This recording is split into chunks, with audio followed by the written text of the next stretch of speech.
Good morning po. Tayo po'y mag-aral ng salita ng Diyos. Aklat po ng Habakuk, chapter 3, verse 19. Ang Panginoong Yahweh ang sa akin nagpapalakas tulad ng usa. Tiyak ang aking mga hakbang. Inaalalayan niya ako sa mga kabundukan. Rise up from failures. So sa ating pag-aaral, ay natuklasan natin yung mga dahilan kung bakit po tayo hindi nagpa-progress spiritually, May dahilan po kung bakit po marami sa atin nagiging stagnant sa ating Christian life. Pero yung iba siguro ang dahilan nila, pastor, wala naman dyan yung tinutukoy mo sa mga nakaraang pag-aaral. Ako'y biktima ng failure sa aking buhay. Kaya alam mo, mahirap kaharapin, pastor, kapag ikaw ay nabigo ng minsan, kaya hindi ka na makabangon sa buhay. Well, tanggap ko po yung dahilan na yun. Na marami sa atin naka-experience ng failures. Kaya lang po, tayo ba'y mananatiling biktima? O atin pong pakakaasamin na tayo naman ay maging mananagumpay o victor sa buhay na ito.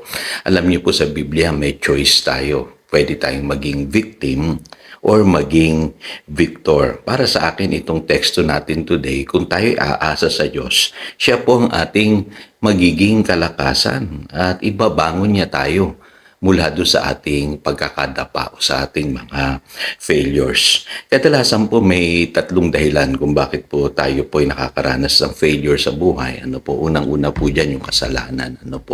Kaya alam niyo po sa buhay na ito, huwag natin basta-bastahin lang ang kasalanan. Kasi ang kasalanan ay nagdudulot siya ng failure sa buhay. Pagdurusa, ika nga, Pangalawa, marami kaya sila nakaka-experience ng failure kasi nagtitiwala sila sa sarili nilang kalakasan at hindi sila nagtitiwala sa kalakasang nagmumula sa Diyos o sa Holy Spirit. Kaya yun na nagiging sanhi ng kanilang pagbagsak. Pangatlo, yung tinatawag na lack of guidance. Alam nyo sa buhay na ito, kung wala tayong wisdom na nanggagaling sa Lord, kadalasan ay nagkakamali po tayo. Kaya malinaw, na sa buhay na ito, marami talaga makaka-experience ng failure. Kaya lang isipin natin na may responsibilidad tayong bumangon. Mga kapatid, huwag nating hahayaan na tayo po'y manatili sa kalagayan na yan. Bakit po? Kasi unang-una ito, tandaan nyo yung sasabihin ko sa inyo, si Satanas will take advantage of your failure. Alam niya na pagka bumagsak ka, ito na yung pagkakataon niya. Sisingit siya sa buhay mo. Kaya mas lalong dadami yung problema mo. Mapapansin mo, lalo kang mahihirapan at lalong magiging magulo ang iyong buhay kasi sasamantalahin ni Satanas ang iyong pagbagsak.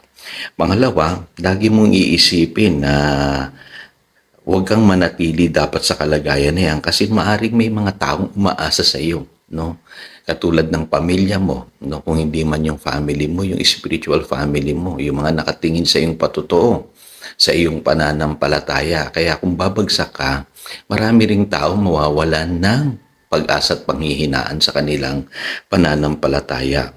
Pangatlo, lagi mong tatandaan, meron pang plano ang Diyos sa iyong buhay. Kaya huwag kang manatili sa kalagayan na yan, kapatid. Kung ikaw ay bumagsak, bumangon ka.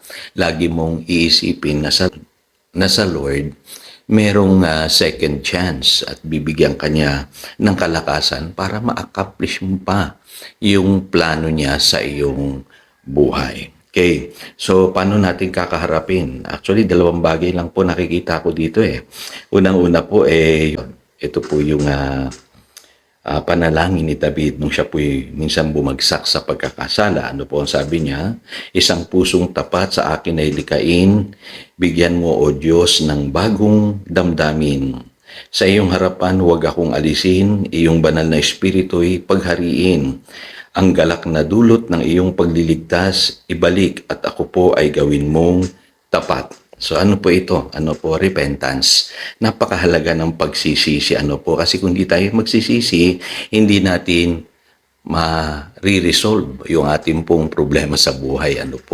At alam niyo po yung iba, ginagawa nila, hinahakbangan itong pagsisisi. iniisip nila mag-move on agad. Mali po yun. Babalik at babalik ka sa umpisa. Ano po? Kailangan magsisi muna para maka-experience tayo ng revival and restoration. Kung naalala nyo po, yung mga Hudyo nung panahon ni Nehemiah, pagkatapos nilang maitayo muli yung wall, ay binasa sa kanila yung kasulatan. Doon sa Nehemiah chapter 8, verse 8 to 10, at pagkatapos nilang mag-iyakan at magsisi, ang sabi ni Nehemiah sa kanila, do not grieve, for the joy of the Lord is your strength. Darating lamang yung kalakasan ng Diyos kapag ang tao ay nagsisi. Kaya true repentance brings joy and strength. Huwag natin lalaktawan yun, mga kapatid. Kung tayo bumagsak, alamin natin yung dahilan. Bakit tayo bumagsak? Magsisi tayo at ibabalik ng Diyos yung ating kalakasan. Katulad ng panalangin ni King David sa Psalm 51, verses 10 to 12. Pangalawa po ay ito pong sinasabi sa Awit 18 o Psalm 18, 31 to 34. Ang Diyos na sa akin nagbibigay lakas, sa daraanan ko'y siyang nag-iingat. Tulad ng usa, tiyak ang aking mga hakbang. Inaalalayan niya ako sa mga kabundukan. Sinasanay niya ako sa pakikipagdigma upang mabanat ko ang pinakamatigas na pana. Pangalawa po, position yourself for victory. Pagkatapos niyong mag-repent, magsisi, ang inyong puso ay preparado na po yan. At ihanda niyo sarili po ninyo sa pakikipaglaban. Alam niyo po sa Christian life, kailangan po lagi tayong nasa offensive. Ika nga, position yourself to victory. Kaya pansinin niyo po, paalala yung sinasabi sa atin sa 1 Peter chapter 5, verse 8 and 9, lagi tayong maging mapagbantay. Stand firm, sabi sa Ephesians chapter 6, verse 10 to 11. Bakit kaya ganun ang paalala sa atin palagi ng Biblia? Kasi sa Christian life, minsan napabayaan natin yung ating paglakad. Marami sa atin nakalimot na manalangin, magbasa ng salita ng Diyos. Kaya maraming nangyaring hindi maganda sa ating buhay spiritual. Alam niyo po, alagaan niyo lagi ang inyong prayer life. Alagaan nyo lagi ang inyo pong pagbabasa ng salita ng Diyos.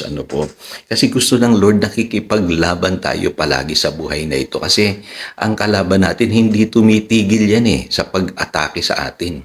Kaya dapat po lagi tayong handa. Kaya isipin nyo na lang po, ang daming Kristiyano hindi aware sa spiritual warfare. Lagi silang biktima ng problema. Parang kami noon, iniisip ko, ay wala namang kaming nagawang malaking pagkakamali sa buhay. Pero bakit lagi kami pinahihirapan ng sakit, ng financial problem, ng relationship problem sa aming pamilya? Na-realize ko na ang ugat pala nito ay yung tinatawag na spiritual warfare in nature. Si Satanas, walang sawa siyang aatake sa iyong buhay. Kaya dapat lagi kang handa spiritually, lagi kang nananalangin. Exercise your faith, your authority over the works of the enemy. At katulad ng isang sundalo, sabi sa 2 Timothy chapter 2 verse 3, endure hardship like a true soldier of Christ. Dapat ganun po tayo, para tayong mga sundalo na laging handa sa pakikibaka. Lagi tayong nasa offensive, hindi yung lagi tayong binubugbog ng kaaway. Tandaan nyo po, tayo ay more than conquerors. Yun po ang tawag sa atin ng Biblia. Ito po muli si Pastor Jojo, nagpapalala upang daluyan tayo ng pagpapala, manatili tayo sa kanyang salita. Good morning.